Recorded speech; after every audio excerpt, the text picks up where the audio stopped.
여러분 반갑습니다. CJ 리더입니다. 오늘은 실패해도 반드시 기준이 있는 매매를 해야 하는 것이 왜 중요한지에 대해서 한번 이야기해 볼까 합니다. 단기 단타 매매에 있어서 중요한 부분은 많지만 그 중에서도 가장 중요하다라고 말할 수 있는 부분은 단연코 기준이 있는 매매라고 말을 할 수 있습니다. 나는 감으로 하는데 감으로 해도 수익 잘 나던데 라고 말하는 분들도 있을 수 있습니다. 만약에 그렇게 감으로 해서 한 1년 이상 꾸준하게 수익이 난다면 무조건 그렇게 하는 게 정답입니다. 자, 그런데 그게 아니라면 반드시 기준을 만들고 거기에 맞춰서 매매를 하시기를 바랍니다. 기준이 있는 매매가 중요한 이유는 단순합니다. 매수해서 수익이 났을 때 목표 수익률을 잡기도 편하고요. 또 반대로 손실이 발생했을 때 어느 정도의 손실을 확정 지을 것인지 정할 수 있기 때문이죠. 자, 제가 여러분들과 공유한 많은 매매 방법들이 있습니다. 그 매매 방법을 기준으로 삼고 대응할 수도 있겠죠. 자, 그런데 사람들은 근본적으로 타고난 성향이 각각 다 다르기 때문에 천편일률적으로 모두 똑같이 매매가 이루어지고 또 결과가 같게 나오진 않습니다. 그렇죠? 자, 그래서 중요한 부분은 어떤 매매 방법을 알았다면 자신에게 가장 잘 맞춰서 그 기준을 조금 수정하면 되는 것이고요. 또 그렇게 해서 매매 승률이 올라가고 수익이 난다면 그냥 그대로 하기만 하면 되는 것이죠. 매매 기준에는 여러 가지가 있을 수가 있습니다. 뭐 일봉 돌파를 기준으로 삼을 수도 있고요. 또 분봉 돌파를 기준으로 삼을 수도 있겠죠. 일봉상 돌파 후에 지지 매매를 할 수도 있고요. 또 일봉상 저점을 깨지 않는 라인을 기준으로 저점 지지 매매를 할 수도 있습니다. 뭐 분봉상 저점 지지 매매도 가능하겠죠. 또 이평선 지지 매매도 기준이 될 수 있고요. 뭐 이 외에도 저는 보조 지표를 사용하고 있지는 않지만 보조 지표를 활용해서 기준을 잡고 매매를 할 수도 있습니다. 자, 그러면 뭐 차트를 통해서 잠깐 그런 기준들에 대해서 한번 살펴볼까요? 자, 유진투자증권이 상한가에 좀 들어갔었죠. 만약에 뭐 이거를 일봉 돌파로 기준을 잡고서 한번 대응을 했다라고 가정을 해보겠습니다.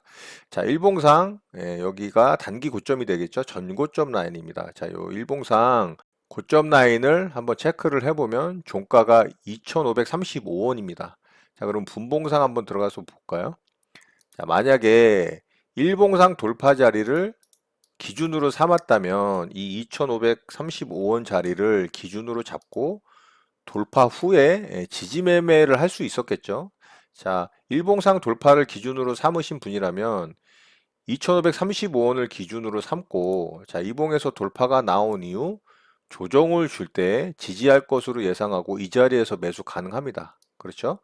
자, 그래서 이 자리에서 매수가 됐다면 나는 몇 퍼센트를 수익금으로 가져갈 것인지, 몇 퍼센트를 비중을 줄여서 수익을 낼 것인지, 또 손절은 몇 퍼센트 이하 하락을 한다면 손절을 할 것인지, 그 기준을 정하면 된다라는 거죠. 이 기준점이 잡히는 순간 수익은 얼마를 낼 것인지, 또 비중에서 몇 퍼센트를 수익 실현을 할 건지, 전량 수익 실현을 할 것인지, 아니면은 절반 수익 실현을 하고 나머지 절반은 더 크게 수익으로 끌고 갈 것인지, 손절은 몇 퍼센트로 할 것인지, 아니면 금액상으로 얼마를 할 것인지, 자, 이런 것들이 정해진다라는 겁니다.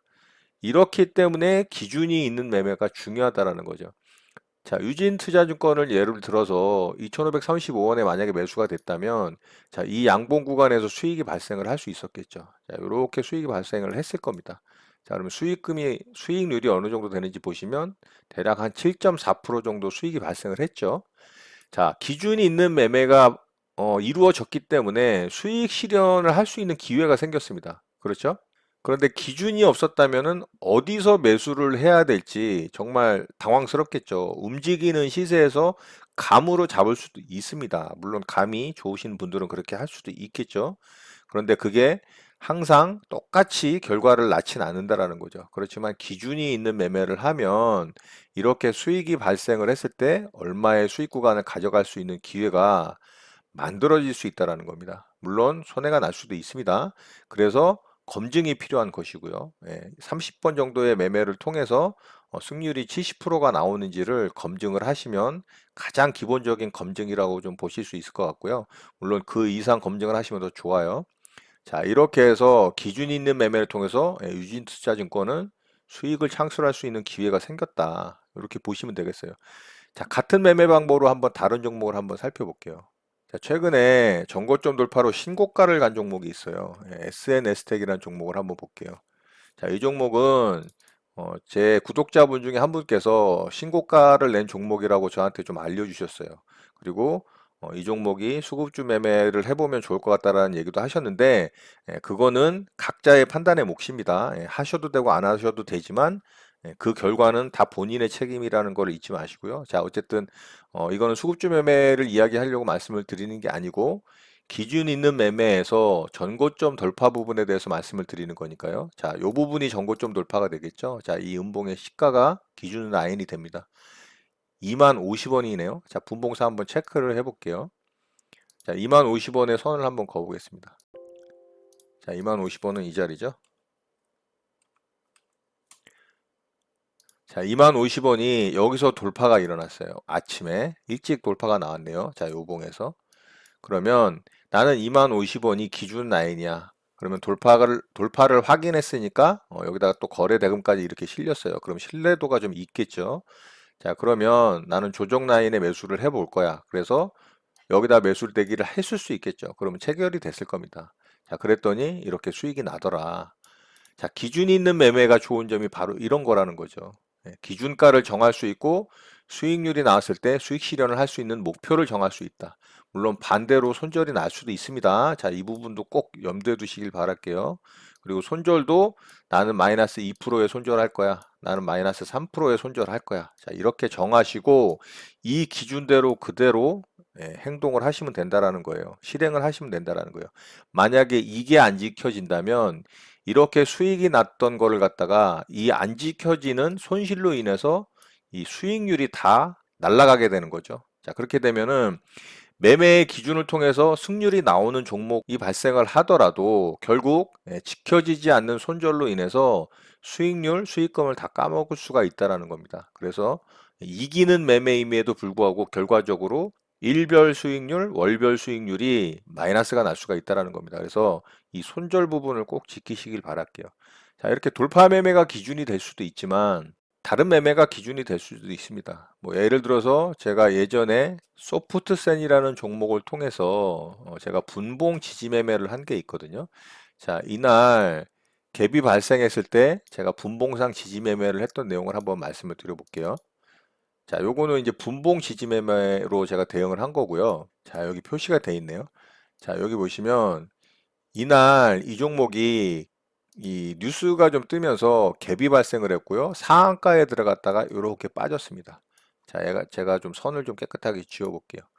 자, 그리고 요 꼬리 라인 저점을 기준으로 또 요 몸통 라인 저점을 기준으로 얘가 요렇게 장기간 횡보를 했어요. 하루 동안 횡보를 한 겁니다. 그래서 저는 여기서 요렇게 꼬리를 단 거를 보고 요 부분에서 좀 매수를 한번 했었고요. 그래서 짧게 이렇게 수익을 냈었고요.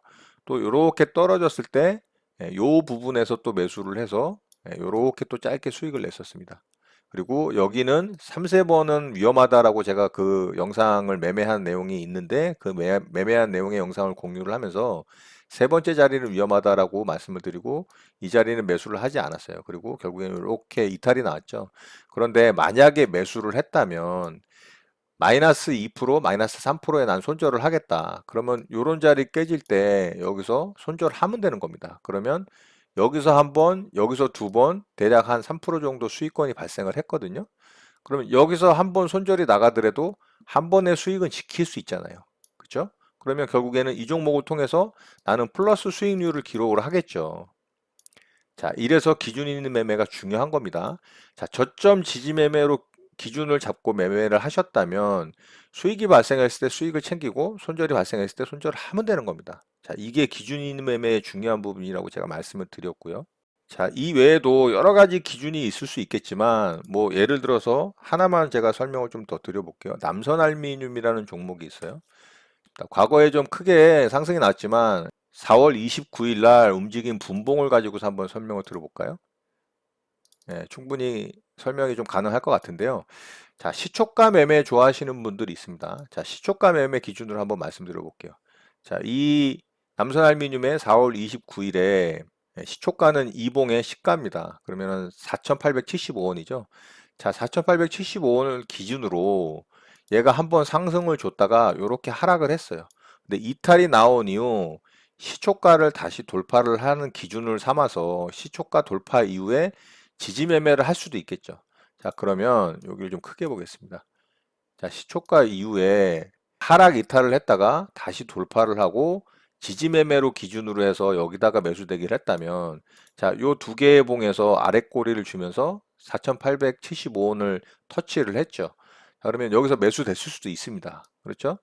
그러면 매수가 됐다라고 가정을 하면, 손절은 손절대로 잡고 상승은 상승대로 기준을 잡고, 자, 상승이 요 정도 나왔으니까요. 요 짧은 구간 한번 보면 요것도 2% 정도의 수익 구간이 발생을 했죠. 만약에 나는 2%가 성에 안 차서 그 이상의 수익 구간을 노려보겠다라고 홀딩을 했다면, 충분히 수익 낼 수 있는 기회가 발생을 했네요. 자, 요렇게.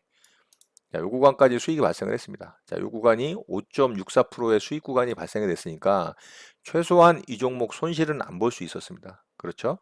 자, 그러면 시초가 돌파 매매로도 충분히 매매에서 수익 낼 수 있는 이 기준 라인을 설정을 했기 때문에 수익 낼 수 있는 기회가 생겼다라는 겁니다. 하락을 하면 반드시 하락을 지키는 손절로 대응을 해야 된다라는 거. 꼭 잊지 마시고 그 부분을 대응을 하시길 바라겠고요.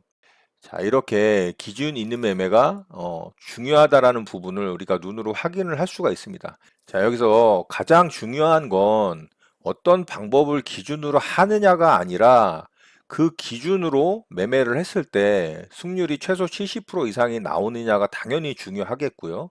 그리고 다음으로 중요한 건 승률이 나온다면 내가 그 기준대로 매매를 할 수 있느냐가 되겠죠.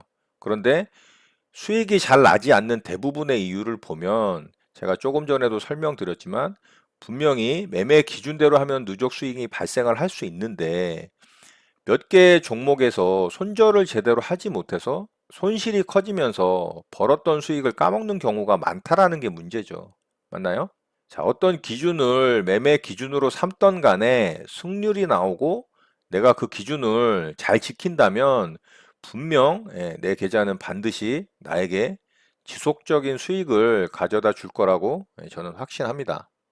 자, 매매 기준을 만들고 그 매매를 검증하는 과정에서 한 10번 정도의 매매로는 사실 이 매매가 확실한 승률이 나오는지 확인하기는 조금 애매하니까 최소한 30번 정도의 매매 검증은 하시기를 바랍니다. 물론 그 이상의 매매 검증을 한다면 더 좋겠죠. 자, 그래서 승률이 70% 이상 나온다면 그땐 정해놓은 손절만 칼같이 지킨다면 반드시 좋은 결과가 있을 거라고 생각합니다. 자, 오늘 내용은 이것으로 마치도록 하겠습니다. 긴 연휴 마무리 잘 하시고요. 늘 행복하시기 바랍니다. 여러분의 구독과 좋아요는 언제나 영상 제작에 큰 힘이 됩니다. 감사합니다. JJ 리더였습니다.